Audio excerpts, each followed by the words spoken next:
Hello everyone, welcome to iQuanta Patna. आज हम लोग कैट 23 के क्वांट्स के कुछ क्वेश्चंस को देखेंगे, स्पेशली अरिथमेटिक के क्वेश्चन को देखेंगे।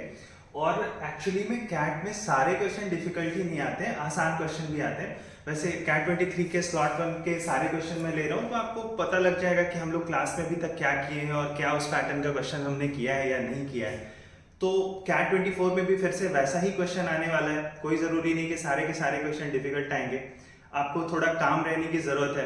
आप अपने आप पे थोड़ा सा कामनेस अगर आपके अंदर आएगा तो आपको जो भी क्वेश्चन आप देखेंगे वो आप आसानी से पिक कर पाएंगे कि हाँ, ऐसा क्वेश्चन तो हमने किया था, है ना। तो अभी हम शुरू करते हैं। सबसे पहले फर्स्ट क्वेश्चन स्टार्ट करते हैं। ये क्वेश्चन क्या कह रहा है कि in an examination the average marks of 4 girls and 6 boys is 24। Average marks दिया है 4 गर्ल्स एंड 6 बॉयज का 24। ठीक है, अभी उसके बाद क्या है कि each of the girls has the same marks while each of the boys has the same marks। इसने कहा कि जो गर्ल्स है, जितनी भी गर्ल्स है उन सबका सेम मार्क्स है और जितने भी बॉयज हैं उन सबका भी सेम मार्क्स है। If the marks of any girl is at most double the marks of any boy, मतलब क्या हुआ कि गर्ल्स का जो मार्क्स है वो ज्यादा से ज्यादा उतना हो सकता है जितना बॉय का है उसका डबल हो सकता है। ठीक है, उसके बाद कह रहा है but not less than the marks of any boys, पर किसी भी बॉय से उसका मार्क्स कम नहीं हो सकता है। ठीक, तो then the number of possible distinct integer values of the total marks of 2 girls and 6 boys is. 2 girls and 6 boys का कितना हो सकता है टोटल मार्क्स। ठीक है, तो ये चीज है। तो ऐसा कर लेते हैं कि गर्ल्स के मार्क्स को मैं जी अज्यूम कर लेता हूं और बॉयज के मार्क्स को मैं बी अज्यूम कर लेता हूं। तो टोटल 4 गर्ल्स है, तो उसका जो टोटल मार्क्स होगा वो क्या होगा, 4G होगा। और जो 6 बॉयज है उसके अगर मार्क्स को मैं अगर देखूंगा तो 6 बॉयज है, हर किसी का मार्क्स बी है, तो 6B हो जाएगा। अब अगर मैं इसका एवरेज निकालूंगा तो टोटल 6 बॉय है, 4 गर्ल है, टोटल मिला के 10 हो गया। इनका एवरेज 24 था, 24 इंटू 10 दैट इज 240 हो जाएगा। ये टोटल क्या हो गया, मार्क्स हो गया 4 गर्ल्स एंड 6 बॉयज का। ठीक है, अब कह रहा है each of the girl has the same marks while, okay ये तो मैंने डील कर लिया। अब आगे क्या कह रहा है, if the marks of any girl is at most double the marks of any boys. इसका मतलब ये हुआ ना कि जैसे देखो मेन यही लाइन है इस पूरी क्वेश्चन में, सिर्फ इसी लाइन को अगर आप अच्छे से डिकोड कर लेते तो आपका काम हो जाएगा।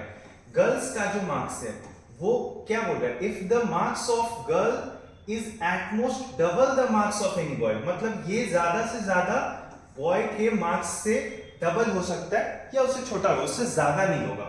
उसके बाद बोला but not less than the marks of any boy, पर ये किसी भी बॉय के मार्क्स से छोटा नहीं होगा। ठीक है, तो दो मेरे को बाउंड्री मिल गया, या तो बॉयज का मार्क्स जो है वो गर्ल्स के मार्क्स के इक्वल होगा या बॉयज के डबल के इक्वल हो जाएगा। तो मैं यहाँ पे क्या करता हूँ, कि केस यहाँ पे आप अज्यूम कर सकते हैं कि केस 1 में हम क्या लेके चलते हैं कि बॉय का मार्क्स गर्ल के मार्क्स के इक्वल है। ठीक है, ऐसा हम अज्यूम कर लेते हैं। अपने से पूछा क्या था कि 2 गर्ल्स एंड 6 बॉयज का, तो 2 गर्ल्स एंड 6 बॉयज के बारे में अपने से पूछा है। तो आप एक चीज देखिए यहाँ पे, अगर आप ध्यान से देखेंगे ना, यहाँ पे तो 6 बॉयज के बारे में हमें पता है कि 6 बॉयज का जो वैल्यू होगा वो 240 माइनस 4G होगा। मैं 6 बॉयज के जगह पे ये पुट कर देता हूं, तो यहाँ पे 2G हो गया, उसके बाद प्लस 240 माइनस 4G हो गया। अब इसको आप कैलकुलेट करेंगे तो 240 माइनस 2G होगा। G का वैल्यू जो होगा वो क्या होगा, B के इक्वल हो रहा है। G का जो वैल्यू है वो B के इक्वल हो रहा है। तो अभी यहाँ पे फिर से आप ये चीज कर सकते हैं कि कुछ भी कर लेते हैं कि लाइक 6B के जगह पे हम 6G लिख सकते हैं। तो 6G plus 2G equal to 240 minus 2G हो गया। तो 8G में से हम 2G को इधर क्या करेंगे, इधर 8G हो गया, और फिर अगर मैं इधर लेके आऊंगा इसको तो ये हो जाएगा 2G, this is equal to 240। ठीक है, 8G इक्वल टू 2G, और ये हो गया आपका किसके बराबर हो गया, ये 240 के इक्वल हो गया। अब 240 के इक्वल हो गया तो अभी आप यहाँ पे क्या करेंगे, 10G का जो वैल्यू आएगा वो 240 के बराबर है, और g का जो वैल्यू है ये 24 के इक्वल हो गया। तो अब 24 के इक्वल हो गया तो हमने तो g को b के इक्वल अज्यूम किया था, तो g या b जो है वो 24 हो सकता है पहले केस में। ठीक है, अगर मैं दूसरा केस यहाँ पे अज्यूम करता हूं, ठीक है, अगर मैं यहाँ पे दूसरा केस अज्यूम करता हूं, ये रहा अपना केस 2। ठीक, केस 2 में मैं अज्यूम क्या करता हूं कि केस 2 में बॉय का जो डबल होगा वो गर्ल के इक्वल होगा, मतलब g की जो वैल्यू होगी वो 2 बॉय के इक्वल हो जाएगा। अब अगर g का जो वैल्यू है ये 2 बॉय के इक्वल हो जाएगा तो हमें यहाँ पे निकालना पड़ेगा। ठीक है, 4 गर्ल है ऑलरेडी, यहाँ पे देखो क्या है 4 गर्ल है, मैं पहले इसको लिख देता हूँ 4 girl equal to 6 boy equal to 240। इसी इक्वेशन के साथ हम कुछ भी करने वाले हैं, g के जगह पे 2b अगर मैं पुट कर देता हूँ तो 6b plus 8b plus 6b equal to हो जाएगा कितना 240। तो ये हो गया 14b का वैल्यू 240 हो गया। तो यहां से b का जो वैल्यू निकाल के हम लेके आ रहे हैं वो 240 डिवाइडेड बाय 14 निकाल के ला रहे हैं। ठीक है, अब यही चीज यहां से मुझे g निकालना पड़ेगा कि g कितना आएगा। ठीक है, आप यहां से डायरेक्ट ऐसे भी कर सकते थे, यहां से आप ऐसे भी कर सकते थे कि 4g प्लस 6b है, तो मैं 6b के जगह पे 2b जब होता है तो g होता है, तो 6 भी हो जाएगा, मतलब 3 टाइम्स ये तो 3 टाइम्स g भी होगा, तो 4g plus 3g equal to 240। तो यहां से g का जो वैल्यू आ जाएगा 240 डिवाइडेड बाय 7। इधर से g थोड़ा निकालना आसान था, हालांकि इधर से भी आप कैलकुलेट करेंगे तो 240 डिवाइडेड बाय 7 ही आएगा। तो अगर इसको मैं कैलकुलेट करूं कि कितना आ रहा है, तो ये 21 30 तो 34 हो गया, फिर 20 है तो मान के चलिए 34.3 के आसपास का ये वैल्यू निकल के आएगा। ठीक है, 34.3 के आसपास का वैल्यू निकल के आएगा। आप इसको थोड़ा और एग्जैक्ट लेके जाना चाहते हैं तो एग्जैक्ट भी लेके जा सकते हैं। ठीक है, तो अब मेन अपना क्या है कि पूछा क्या है कि number of possible distinct integer values. ठीक है, डिस्टिंक्ट इंटीजर वैल्यूज अपने से पूछा है, तो डिस्टिंक्ट इंटीजर वैल्यू तो यही आने वाला था, तो 240 माइनस 2g। ठीक है, तो 240 माइनस इधर से g का वैल्यू 24 आ रहा था, तो 2 इंटू 24 मतलब 48 माइनस करना पड़ेगा, इसका मतलब 192 यहाँ पे आ गया। दूसरे केस में क्या होगा, 240 माइनस 2 इंटू 34.3। ठीक है, तो ये कितना हो जाएगा 68 माइनस करना पड़ेगा, यानी कि लगभग 172। तो हमारा जो रेंज होगा 172 से लेके 192 तक हमारा रेंज आएगा। तो 20 प्लस 1 टोटल मिला के 21 वैल्यूज पॉसिबल हैं। यहाँ पे integer distinct integer value 2 girls and 6 boys का जो टोटल मार्क्स होगा। ठीक है, आई होप कि आपको क्लियर होगा, कहीं पे अगर डाउट है तो आप बता सकते हैं। ठीक है, नेक्स्ट क्वेश्चन पे चलते हैं।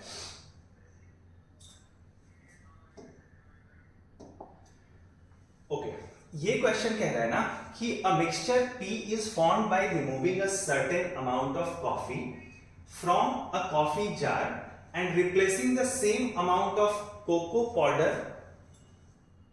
Okay, the same amount is again removed from mixture P and replaced with same amount of cocoa powder. ठीक है, from a new mixture Q.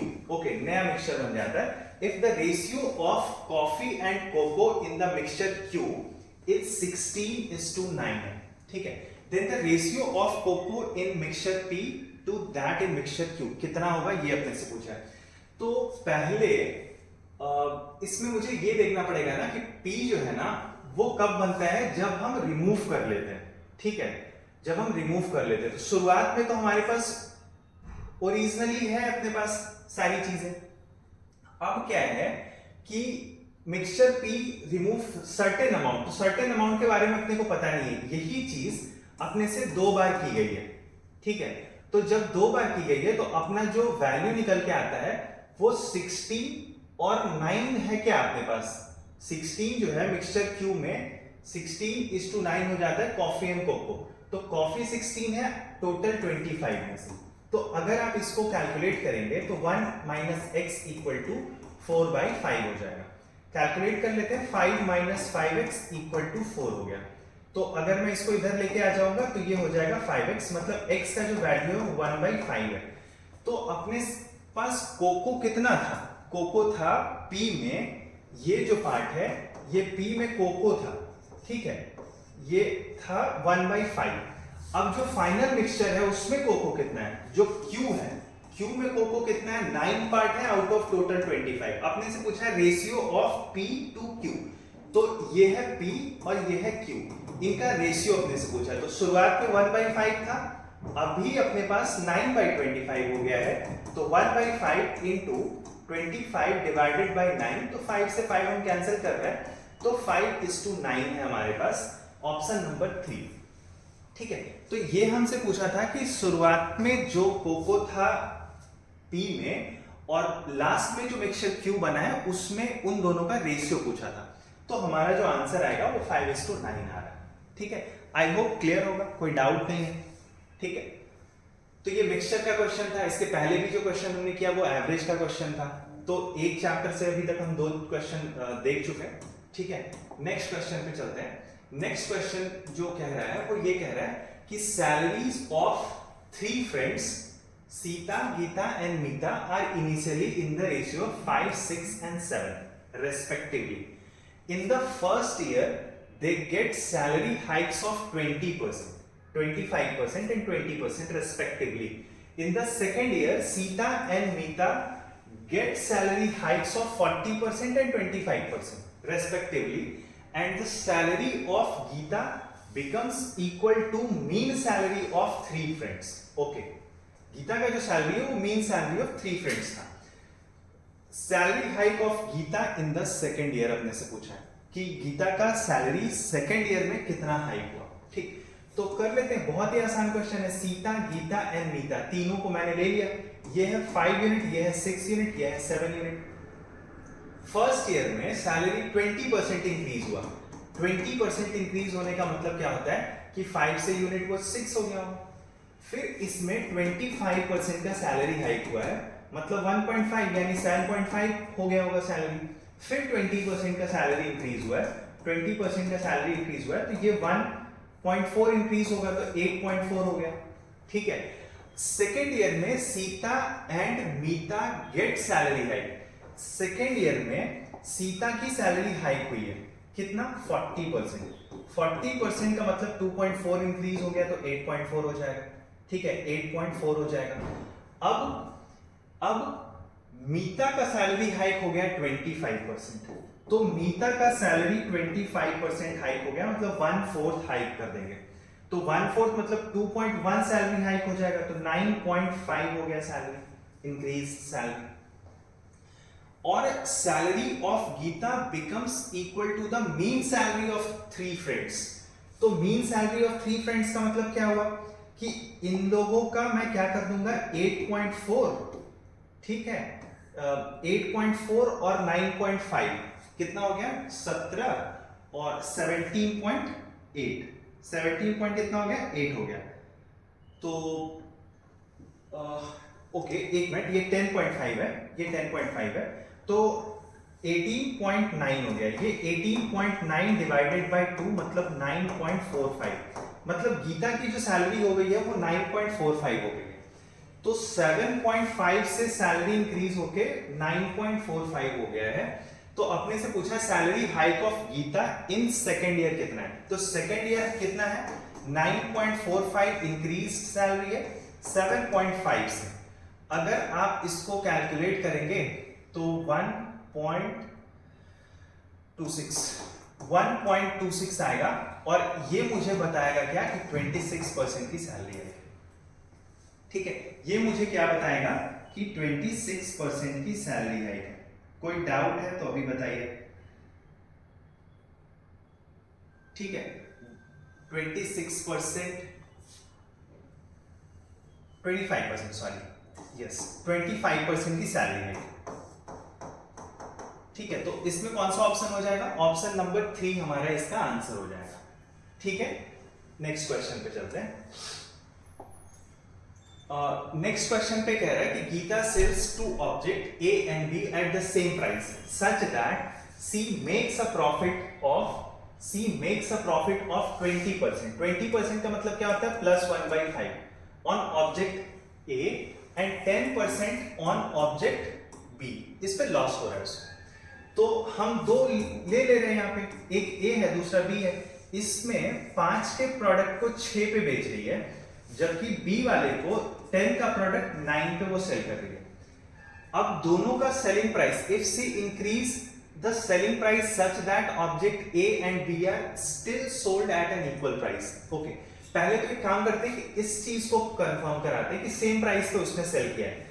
तो ये 9 है और ये 6 है, तो मैं इन दोनों को इक्वल करना चाहता हूं। तो इक्वल करना चाहता हूं, इसका मतलब क्या हुआ कि इसको मैं 9 से मल्टीप्लाई कर देता हूं, तो ये 54 हो जाएगा, और इसको मैं अगर 6 से मल्टीप्लाई कर दूंगा तो ये 54 हो जाएगा। दोनों 54 इक्वल हो गया।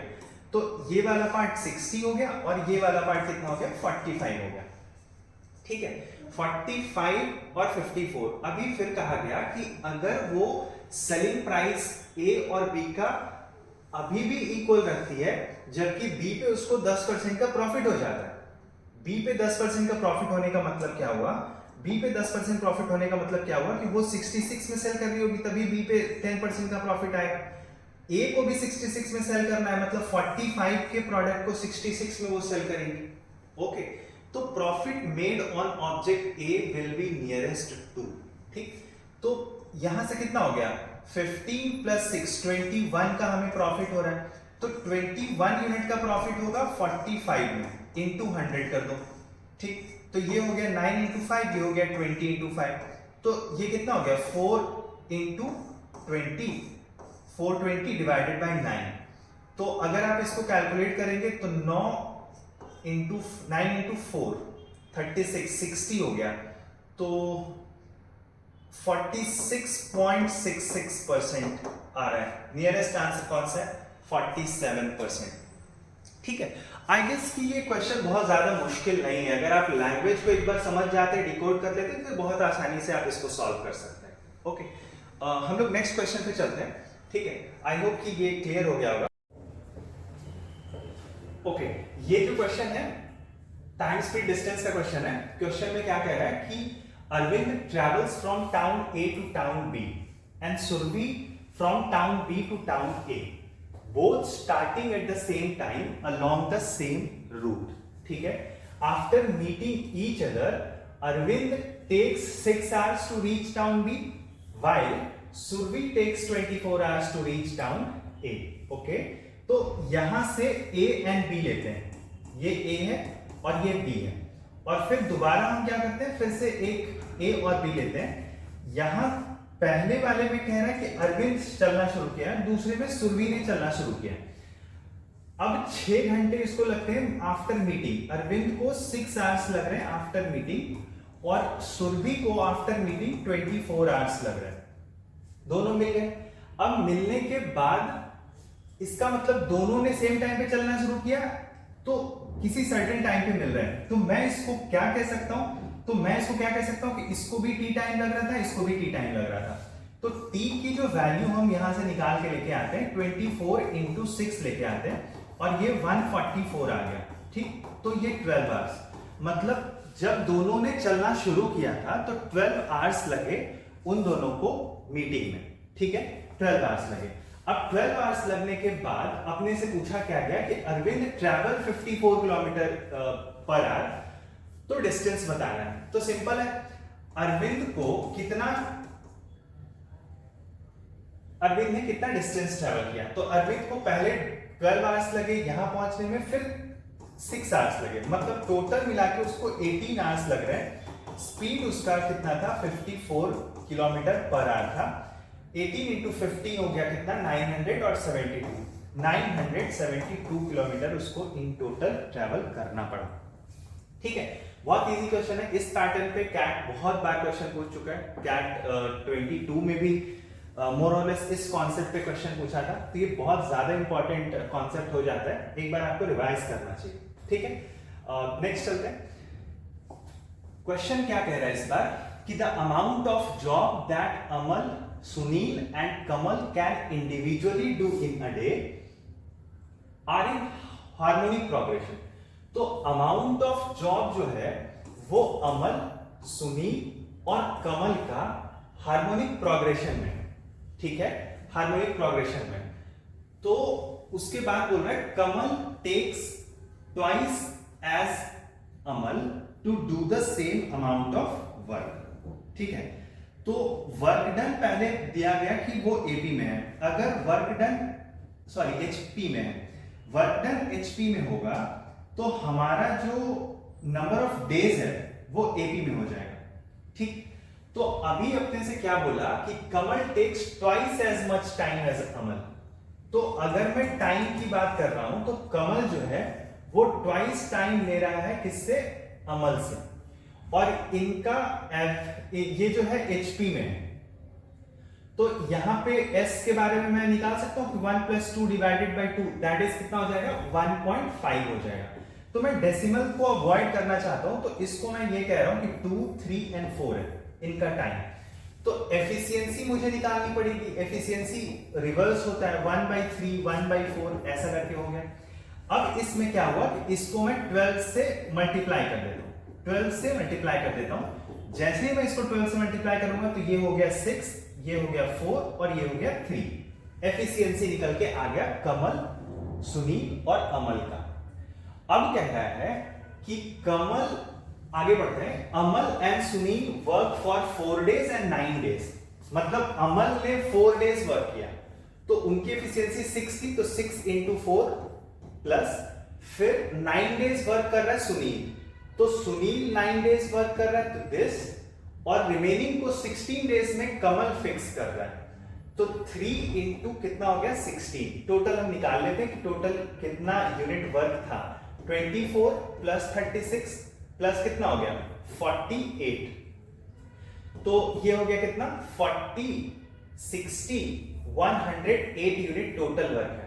तो पूछ क्या रहा है कि then the number of days Sunil will take to finish the job working alone. कितने नंबर ऑफ डेज लगेंगे सुनील को। तो सुनील का एफिशिएंसी है 4, टोटल मिला के वर्क है 8, तो सुनील उसको कर देगा 4 के एफिशिएंसी से 27 डेज में फिनिश कर देगा, ठीक है। 27 डेज सुनील को लगेंगे उस वर्क को फिनिश करने में, ठीक है।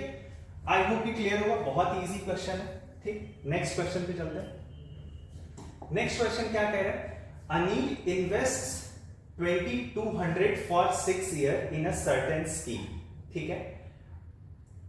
22,000 for 6 year in a certain scheme with 4% interest per annum, compounded half yearly. Sunil invests in the same scheme for 5 years and then reinvests the entire amount received at the end of 5 years for 1 year at 10% simple interest। मैं समझाता हूं क्या कह रहा है। अनिल ने 22,000 rupees को किसी स्कीम में इन्वेस्ट किया 6 साल के लिए। वो स्कीम क्या था, 4% इंटरेस्ट उसको पर एनम मिलता था लेकिन हाफ ईयरली मिलता था, ठीक। सुनील ने क्या किया कि उसके पास कुछ पैसे थे, उसी पैसे को उसी स्कीम में 5 ईयर के लिए इन्वेस्ट करता है और 5 साल बाद जो पैसे मिलते हैं वो उस पैसे को एक और साल के लिए इन्वेस्ट करता है जो 10% सिंपल इंटरेस्ट दे रहा था, ठीक। अब amount received by both at the end of 6 years are same. 6 साल के बाद दोनों को सेम अमाउंट मिलता है, ठीक है, दोनों को सेम अमाउंट मिलता है। तो initial investment made by Sunil in rupees, ठीक। तो अनिल को 22,000 अनिल के पास था, उसको 6 साल के लिए इन्वेस्ट कर रहे हैं 4% इंटरेस्ट में, क्योंकि कंपाउंडेड हाफ ईयरली है तो रेट आधा हो जाएगा, दैट इज 2%, और टाइम जो है वो डबल हो जाता है, दैट इज 12 साइकिल हो जाएगा। तो 1.02 × 12 पे पावर 12 मैंने कर दिया, ये टोटल उसको 6 साल बाद मिलेंगे। उसके बाद सुनील की बात करते हैं। सुनील को सेम रेट है तो 1.02 लगेगा, 5 इयर्स के लिए कर रहा है मतलब 10, और इसी पैसे को वो फिर से क्या कर रहा है, 1.1 से मैंने क्यों मल्टीप्लाई किया, 10% का मल्टीप्लाइंग फैक्टर है वो, ठीक। अब इसको करते हैं सॉल्व। ये रहा 10 टाइम्स, तो इससे ये कैंसिल हो जाएगा, तो यहां पे बच जाएगा क्या, 10 जैसे ही कैंसिल होगा, ये 1.02 था, ये जैसे कैंसिल होगा यहाँ 2 बचेगा। अब उसको मैं इधर लेके आ जाता हूँ, 22,000 इंटू 1.02 इंटू 1.02 इधर रह गया, और 1.1 को इधर मैं लेके आता हूँ, यहाँ पे रह गया सुनील। डेसिमल को मैं हटा दिया तो ये हो गया 100, फिर डेसिमल को मैं हटा दिया तो ये रहा 100। अब क्या करते हैं, 0 0 0 0 4 बार 0 है, ये कैंसिल हो गया, और एक बार ये डेसिमल हटा देते हैं। ठीक, अगर आपको दिक्कत है आप खुद ही कैलकुलेट करो एक बार।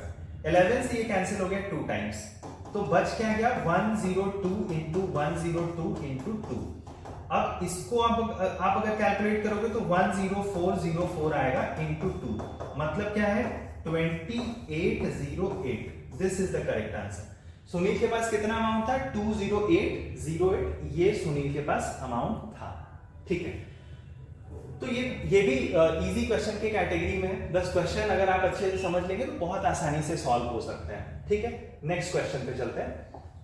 नेक्स्ट क्वेश्चन क्या है, नंबर सिस्टम का ये क्वेश्चन है कि number of all natural numbers up to 1000 with non repeating digit.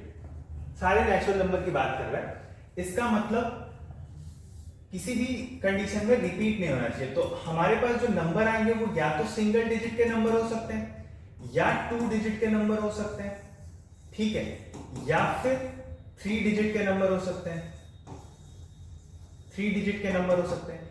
Single digit में तो आप देखो कि 1 से लेके 9 तक अगर मैं जाऊंगा तो कोई रिपीट नहीं हो रहा है, मतलब कुल मिला के यहाँ पे 9 नंबर होंगे। 2 डिजिट की मैं बात करूंगा तो पॉसिबल है कि इस टेंस वाले पोजीशन पे 1 से लेके 9 तक कोई भी नंबर आएगा, तो इसको मैं 9 वेज से फिल कर सकता हूं, और इस दूसरे वाले को 0 से लेके 9 तक में टोटल होते हैं 10 नंबर, लेकिन एक नंबर को मैंने टेंस वाले में यूज कर लिया तो रिपीट नहीं होना चाहिए, तो I have left with only 9 numbers. तो टोटल मिला के 9 इंटू 9 दैट इज 81 ऐसे नंबर होंगे जहां पे कोई भी डिजिट रिपीट नहीं हो रहा होगा। 3 डिजिट वाले में अगर मैं बात करूं तो फिर से 3 डिजिट ले रहा हूं, इसको मैं 9 वे से फिल कर सकता हूं बिकॉज 0 तो चाहिए नहीं। दूसरी बार फिर से इसको 9 वे से फिल कर सकता हूं क्योंकि मान लो कि मैंने 1 यूज किया, तो अब 0 से लेके 9 तक में जो 10 नंबर अपने पास है उसमें एक तो यूज हो चुका है, बच गया अपने पास 10 - 1 दैट इज 9। अब फिर हम थर्ड नंबर पे इसको 8 वेज से फिल कर सकते हैं, 8 वेज से फिल कर सकते हैं। तो 72 इंटू 8 तो हो गया कितना 81 इंटू 8, 81 इंटू 8 कितना हो गया 728। अब टोटल नंबर काउंट कर लेते हैं, ठीक है। अच्छा, जब कैलकुलेशन थोड़ा सा मिस्टेक है, ये 8 हो गया और 8 इंटू 8 हो गया 648। तो अब देखो ये तो आंसर हो ही नहीं सकता, ये भी नहीं हो सकता, ये भी नहीं हो सकता, कौन सा हो सकता है? अभी मैं ऐड बिना किए हुए ये क्वेश्चन आराम से कर सकता हूं कि हाँ वो आंसर तो हो ही नहीं सकता, ठीक है। तो आई होप ये भी क्वेश्चन बहुत ही आसान था, बहुत ही बेसिक सा नॉलेज इसके लिए आपको चाहिए था, ठीक। तो ये आपके लिए क्वेश्चन था, ठीक। तो आज इतना ही रहने देते। ये स्लॉट 1 के सारे अरिथमेटिक के क्वेश्चन हमने सॉल्व किए। इस क्वेश्चन में जो जो कॉन्सेप्ट आपका यूज हुआ है, इससे रिलेटेड कॉन्सेप्ट आप एक बार जाके वापस रिवाइज कर सकते हैं, ठीक है। Okay, thank you, bye bye.